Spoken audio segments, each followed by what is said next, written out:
여러분 안녕하세요. 구독과 좋아요 부탁드리고요. 상장한 지 얼마 안 된 기업들을 리뷰하고 있습니다. 이번 영상에서는 제가 핀테크 관련 기업들을 많이 리뷰하고 있다 보니까 이번에 스퀘어나 로빈후드가 거의 같은 문제를 지적받고 있는데 암호화폐 관련 성장성에 좀 의문을 갖게 하는 상황이어서 이 내용을 짚고 넘어갈까 하고요.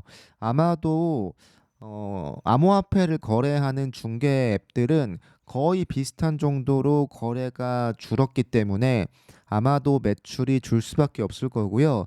물론 그 비중이 적은 기업들이야 상관이 없겠지만 어쨌든 올해 초나 중반쯤에 굉장히 암호화폐 붐이 일면서 거래량이 많아지면 당연하게도 수익이 많아지다 보니까 이 부분에서 매 분기마다의 성장을 기대하는 주주들이 보기에는 조금 성장성에 대한 의문을 가질 수밖에 없는 게 사실이긴 합니다. 물론 재작년이나 작년 대비해서는 꽤 많이 늘고 있는 것도 맞습니다.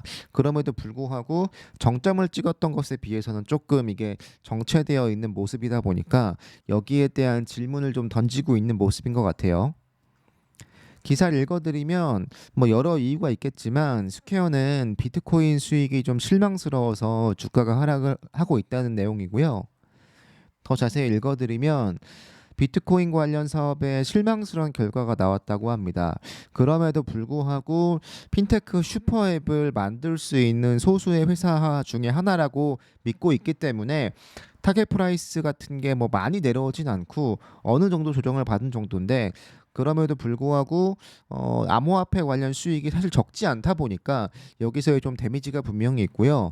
조금 다른 기사 읽어드리면 스퀘어는 비트코인에 문제가 있을 수 있다고 하고요. 암호화폐 거래 수수료에 의존해 왔지만 이번 분기는 잠재력에 대해서 의문을 갖게 하는 결과 발표였다고 합니다. 9월에 마감된 실적이 예상보다 좀 낮았다고 하고요. 특히 암호화폐 거래에 관련해서 실망스러운 결과가 있었기 때문에 어쨌든 작년 대비해서는 늘었지만 예측치에 비해서는 굉장히 크게 미치지 못했기 때문에 거의 한 25% 정도 달성을 못한 건가요? 네, 꽤 많이 미스가 나가지고 이 부분에서 좀 아무래도 주주들이 의문을 가질 수밖에 없는 상황입니다. 근데 이건 로빈후드 역시 그렇습니다. 그렇기 때문에 이게 스퀘어만의 문제라고 보긴 좀 어렵고 전반적으로 그냥 암호화폐 거래량이 좀 줄었기 때문에 그러니까 정점에 비해서 줄었기 때문에 여기에 대한 건 시장의 전반적인 흐름이다라고 이해하시면 될 것 같고 성장성으로만 보면 굉장히 많이 뭐 늘고 있는 것 같았지만 늘고 있는 것도 맞고 조금 그럼에도 불구하고 더 빠른 성장을 바라는 사람들이 분명히 있는 거죠. 네.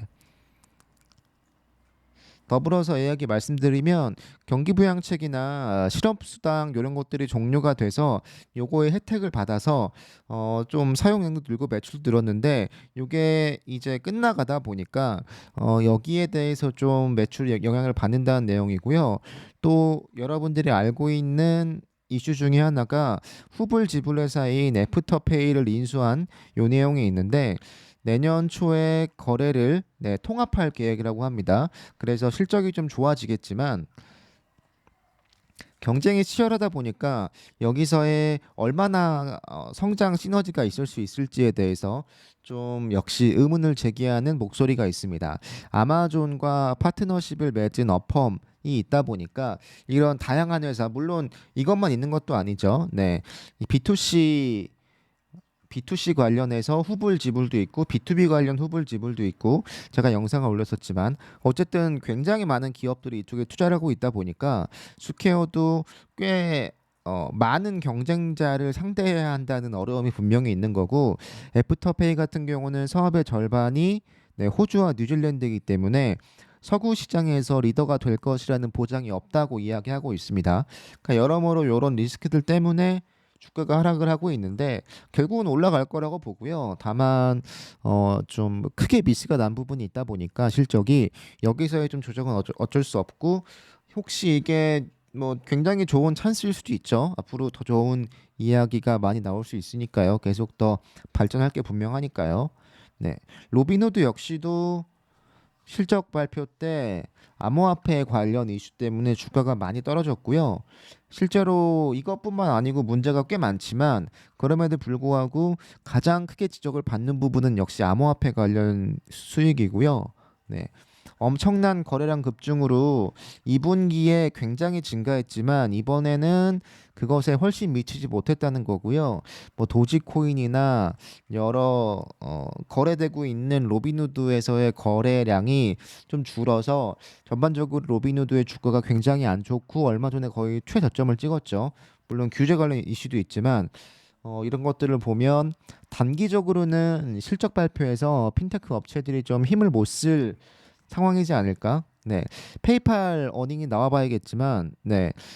어떻게 흘러갈지 이런 대규모 업체들의 상황을 좀 보면 앞으로 어떻게 될지 좀 가늠해 볼 수 있을 것 같습니다. 네. 그래서 앞으로 다가오는 여러 핀테크 기업들의 실적을 좀 알려드리겠습니다. 여러분들 감사합니다.